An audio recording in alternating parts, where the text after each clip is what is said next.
Қайырлы кеш, ассалаумағалейкум, қалайсыздар? Кешегі күн туралы айта салайын. Енді жаттығуда жүрдім, ойландым, жүрдім, толғандым. Істегім келді, істедім, жасағым келді, жасадым. Көп адамдар жазып жатыр, қайдан білесің, ондай уақытта келетінін, қай жерде түсетінін. Біздің, во-первых, ортақ таныстарымыз өте көп. Просто хабарластым, сұрадым. Осындай уақытта, осындай жерде түсетті. Гүлімді алдым, бардым, алдынан шықтым, күтіп алдым, сөйлестім. И все, бәрі қиын емес қазіргі кезде ше.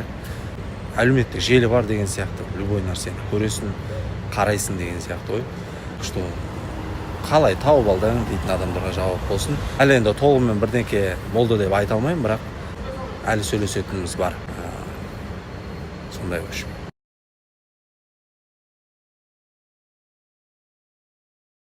Қайырлы күн, ассалаумағалейкум. Больницадан келдік, мамам больницаға апарып келдім. Кеше күні бойы бірақ историяға шыққан болатым, одан кейін шықпадым. Көңіл-күй болған. Көңіл-күй деп айтпай қойын, бір ашулы болдым. Өйткені қанша жерден мән бермеймін десең де мән беріп қаласың.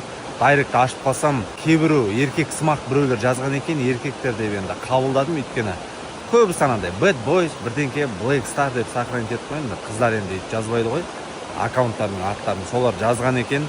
Сенде намыс жоқ еркек екенсің, ұялмайсың ба, қанша жерден жүгіруге болады қыздың артында.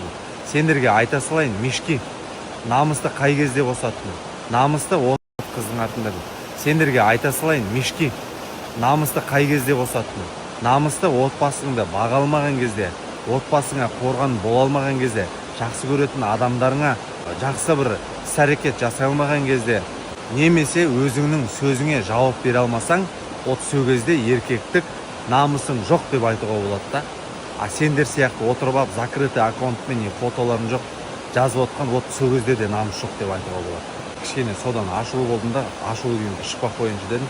Бүгін енді бәрі жақсы, Аллаға шүкір. Барлығын айтып беремін, не қалай болғанын түсіндіріп беретін боламын. Бірге болыңыздар.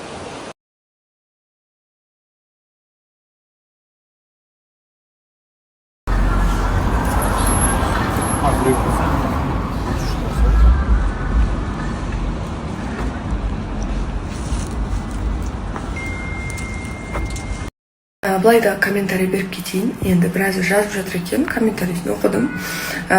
Ойбай Ақерке, сен өзің шақырып жүрдің ғой, бүйтіп жүрдің ғой деп шақырып жүру, мен білем, қатты жақсы көріп, бүйтіп жүгіріп жүрген қыздардың состояниесі қандай болатынын білем. Мен барып біреудің есігінің алдында жатқан жоқпын.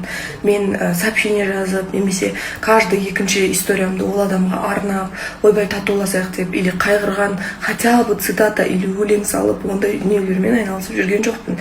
Егер солай істесем, солай айтсаңдар болар еді. Мен өзім өмір сүріп жүрген қызбын, барып демалып қайттым, өзімнің үйіме барып қайттым да. И мен өзімнің оқырмандарым үшін вокзалдың видеосын салған болатынмын. Историяға мен күнделікті неше түрлі видеолар салып жүретін адаммын. И оны тупо өзің типа сама же хотела деген сияқты әңгімелер айтып мүлдем керек емес.